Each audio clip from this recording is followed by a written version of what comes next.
Okay, this is, I think review is a strong word for what it is, but it's a feature investigation on my Bestscope 3090 stereo microscope.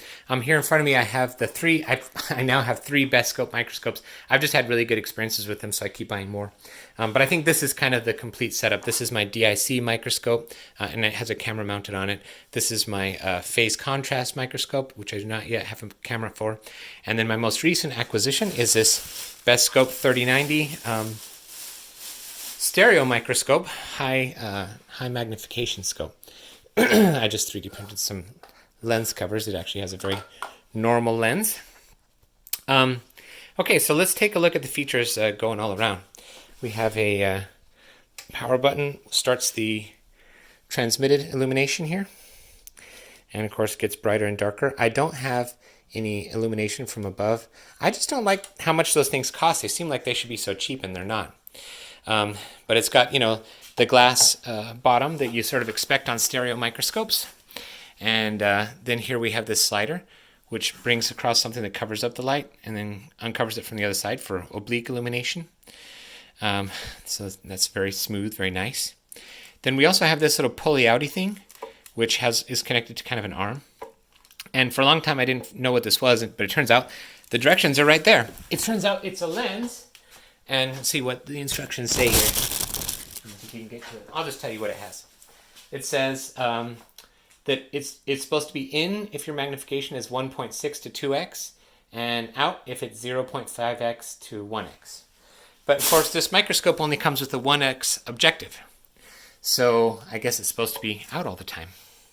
All right, so those are the features of the base. When I first saw this, I thought there was nothing there. I thought you were supposed to put like a polarizer in it, and I suppose maybe you could take out the lens that's there and put a polarizer there.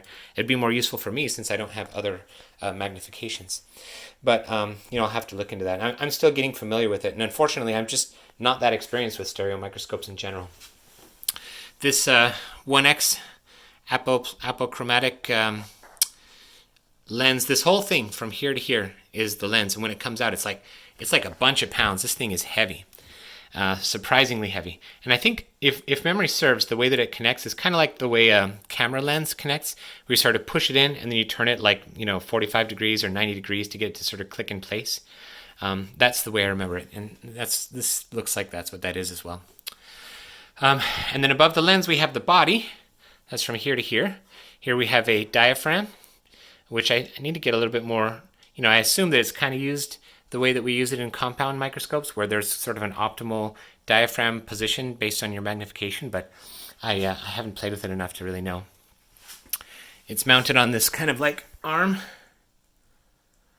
and the way that the gears work, the small one moves, or the fine focus moves a bunch of times as you move the big focus, which I'm a little bit unaccustomed to.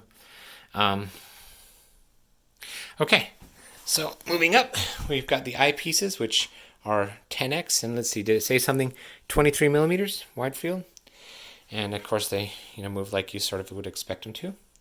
Here we have a little switch, and when you flip it this way, then instead of going through the right eyepiece, it comes out through the trinocular port for your camera attachment. Now, there was a question about how do you attach cameras to this. I haven't actually done it yet, so I can't tell you how well it works, but this is supposed to be a C-mount, and my camera actually does have a C-mount. I could probably plug it on here. So this screws on here, and you could attach a camera that way. And then this, I think when you screw it, the thing goes up and down just slightly, so this would be to help you get parfocality. I need to spend some more time with it. This is a little bit guesswork, but it seems clear that that's what it is. Here we have the zoom knob, and there's one on the other side. And it zooms from 0.75. Whoops. It zooms from 0.75 up to 1. And there's little detents at 2 and 3, and then 6 and 10 and 13.5. So I guess, 135x would be what you can get on this thing. It certainly zooms way in. Like you put a regular microscope slide with really tiny things on it, and you can see them. So it can almost substitute for, the zoom range is so broad on this thing that it can be used for all kinds of stereo microscope stuff. Now, the working distance is not real long. It's 60 millimeters. So you do have to get kind of close. I wouldn't want something that would like splash, or whatever. I wouldn't dissect under it probably. Well, maybe if it was really little. Anyway, that's my microscope. I really love it. It's the views to the thing. Unfortunately, I haven't hooked up a camera yet, and I haven't really even played with it enough that I can be very authoritative on it. But I do have the experience of using an American optical cycloptic, and this is it's completely next level. The wideness, and you don't get any kind of dome. I couldn't see any kind of doming artifacts or any kind of difficulty getting a clean stereo image. That just wasn't my experience with it. So it's pretty great. Got a pretty flat base. Everything's sort of squashed in there. And I guess it runs, I didn't check the voltage on it, but I want to say 12 volts, which is pretty easy. And, it can zoom pretty far up and down. It's one of those scopes that's meant to look, it's a stereo microscope, but it's meant to look at little things. Not one of those stereo microscopes that just kind of magnifies stuff I probably wouldn't use it for electronics or something, soldering, nothing like that. But if you were to put a little petri dish under it, or even a slide, or a small bug, even a big bug, the views on that thing are really good. So still some things for me to do. I need to figure out a light situation from above, and I need to get a camera situation working.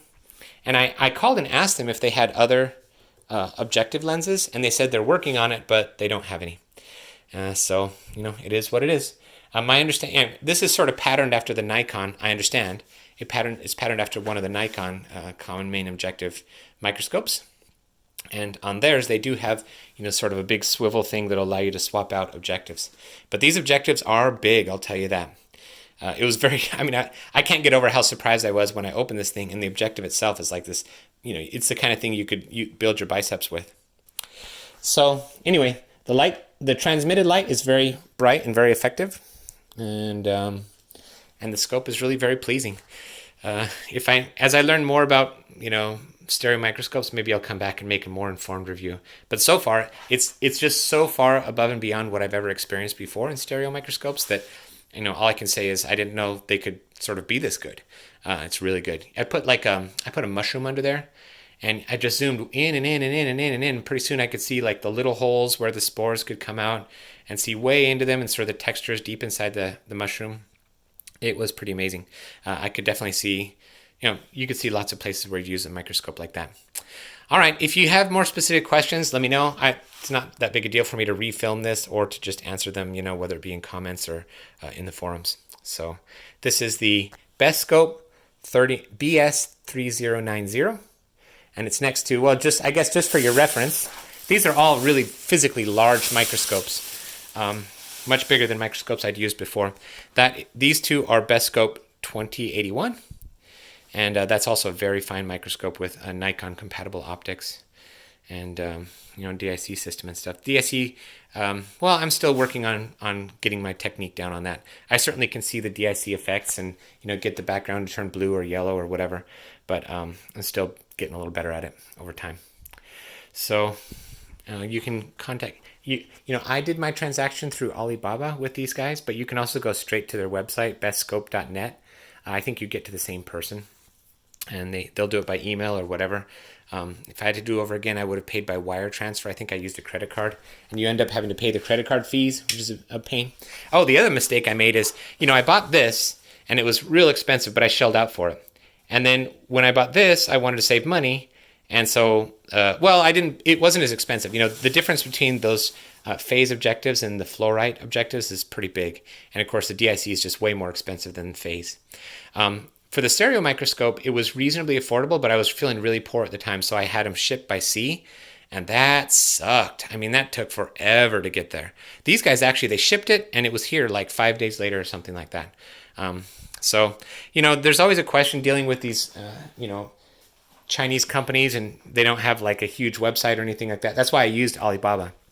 But now that I've used them and I've seen the care that they take with their microscopes and the care that they take to make sure that their customers are happy, I would be very comfortable buying from them again. By the way, these were only bought a short time between each other, and they changed their logo in the meantime. Interesting, huh? I think that's the only thing they changed. I haven't seen anything else in there. So, and by the way, so just while I'm talking about my microscopes, I did end up replacing a couple of the objectives that I wasn't happy with on my DIC scope. I bought their 60x achromat, and the performance on that thing was probably, if anything, less good than the 40x fluor, which they have. And so I basically yoinked it out and bought a Nikon apochromatic one, 60x apo, plan apo, and it's got a correction color, and that thing rocks. It's amazing what you can see with that. And then I also went to Radical India and bought a Nikon compatible 100x water immersion objective fluorite, which is very good as well. So anyway, I got lots of things. Well, I have the things that I have to say about these microscopes. I feel like they're not very well known in the community, and they're really a step above what you get from just whatever Amazon or Amscope or Swift, probably even Modic. I think it's just a different level of quality. You got to go straight to the manufacturer. All right, let me know if you have any questions.